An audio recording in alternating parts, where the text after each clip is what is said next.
cos 45 by secant 30 plus cosecant 30. Sin cos 30, 45, 60.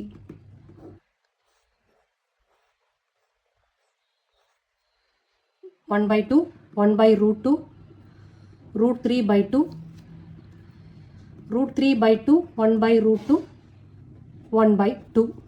சரி, நமக்கு இங்கே cos 45 தேவை. ஸோ cos 45 என்ன? 1 by root 2. secant 30 அப்படின்னா 1 by cos 30 இல்லையா? secant theta equal to 1 by cos theta. So அப்படி பார்க்கும்போது இங்கே cos 30யோட வேல்யூ என்ன? root 3 by 2. அப்போது இங்கே ரெசிப்ரோக்கல் ஆகும்போது 2 by root 3ன்னு வரும். அடுத்து cosecant 30. cosecant 30னா 1 by sin 30. sin 30யோட வேல்யூ 1 by 2. அப்போ இங்கே என்ன ஆகிடும்? 2ன்னு வந்துடும். சரி, இந்த வேல்யூஸை இங்கே சப்ஸ்டியூட் பண்ணலாம். cos 45 divided by secant 30 plus cosecant 30. அவசரப்படாமல் பண்ணணும்.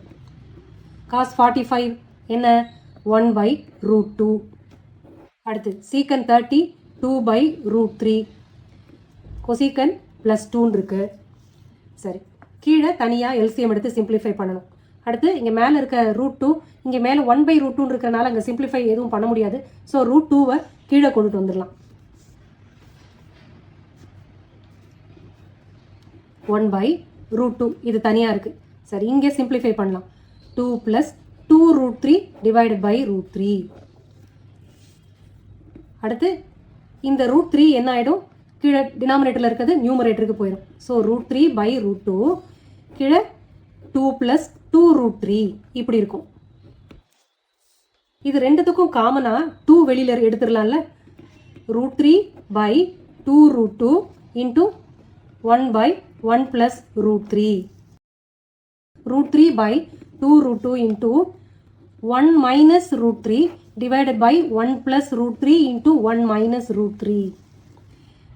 அதாவது மேலேயும் கீழையும் 1 minus root 3ஆல் மல்டிப்ளை பண்ணியிருக்கோம். லாஸ்ட் இயர் படித்தது ஞாபகத்தில் இருக்கும்னு நினைக்கிறேன். ரூட் 3 மல்டிப்ளை பண்ணால் -3ன்னு வந்துடும். கீழே இந்த 2 root 2 அப்படியே இருக்கும். இது a square minus b squared formula. a minus b a plus bன்னு இருக்குது. இப்போ 1 squared minus root 3 the whole squared அப்படின்னு வரும்போது 3ன்னு ஆகிடும். அப்போது root 3 minus 3 divided by 2 root 2. இப்போ 1 minus 3னா -2ன்னு இருக்கும். மைனஸை மேலே கொண்டுட்டு போனால் 3 minus root 3 divided by இந்த 2 இங்கே மல்டிப்ளை பண்ணால் 4 root 2ன்னு கிடச்சிரும். டினாமினேட்டரில் root 2 வச்சுக்கக்கூடாது.